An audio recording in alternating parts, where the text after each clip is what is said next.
തനിക്ക് നേരെ താൻ തന്നെ വിരൽ ചൂണ്ടിയാലോ? ആ കാഴ്ചയാണ് ഇപ്പോൾ ഡൽഹിയിൽ നിന്നും കാണാൻ കഴിയുന്നത്. ചൂലുകൊണ്ട് ഈ രാജ്യത്തിന്റെ അഴിമതികളെ തൂത്തെറിയുമെന്ന് പറഞ്ഞെത്തിയ എപിക്ക് 10 വർഷങ്ങൾക്കിപ്പുറം തലസ്ഥാനം കൈവിടുമ്പോൾ നാണക്കേടിന്റെ പല കോടിയാണ് സമ്മാനമായി കിട്ടിയത്. അത് മാത്രമല്ല, ജയിലിൽ കിടന്ന് വീരപരിവേഷം കിട്ടിയെന്ന് സ്വയം കരുതിയ കെജ്രിവാളിനോട് ഡൽഹി ബൈ പറഞ്ഞിരിക്കുകയാണ്. ഇതായിപ്പോൾ എപിഎംപിയുടെ ഒരു പ്രതികരണമാണ് ഏറെ ശ്രദ്ധ നേടുന്നത്. ആം ആദ്മി പാർട്ടി തകർന്നടിഞ്ഞതിന് പിന്നാലെ പരിഹാസവുമായി എപിഎംപി സ്വാതി മലിവാൾ എത്തിയത് ഏവരെയും ഞെട്ടിച്ചില്ല എന്ന് മാത്രമല്ല, അവരുടെ മറുപടി ഇപ്പോൾ സോഷ്യൽ മീഡിയ ട്രെൻഡിംഗ് ആയി കഴിഞ്ഞിരിക്കുകയാണ്. തന്റെ സോഷ്യൽ മീഡിയ പ്ലാറ്റ്ഫോമിൽ ഒരു ചിത്രം പങ്കുവച്ചുകൊണ്ടായിരുന്നു സ്വന്തം പാർട്ടിക്ക് നേരെ സ്വാതി പരിഹാസ മുനകൾ എറിഞ്ഞത്. കൗരവപ്പട ദ്രൗപദിയുടെ വസ്ത്രാക്ഷേപം നടത്തുന്നതും തത്സമയം വസ്ത്രം നൽകുന്ന കൃഷ്ണനെയുമാണ് സ്വാതി പങ്കുവച്ചത്.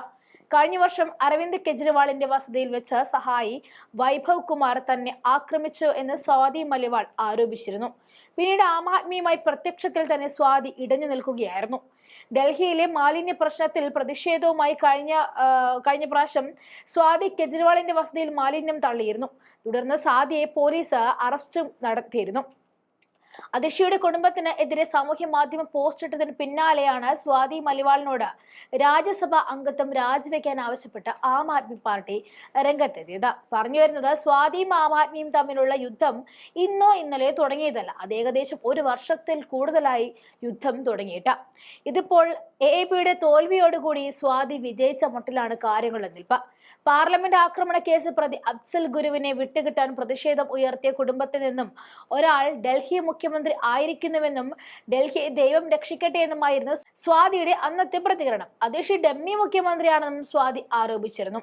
ഇതിന് പിന്നാലെയാണ് രാജ്യസഭാ അംഗത്വം രാജിവെക്കാൻ സ്വാതിയോട് അവർ ആവശ്യപ്പെട്ടത്. സ്വന്തം പാർട്ടിക്ക് നേരെ പൊരുതിയ സ്വാതി തന്നെയാണ് ഇപ്പോൾ തെരഞ്ഞെടുപ്പ് റിസൾട്ട് വന്നപ്പോൾ വിജയിച്ചിരിക്കുന്നത്.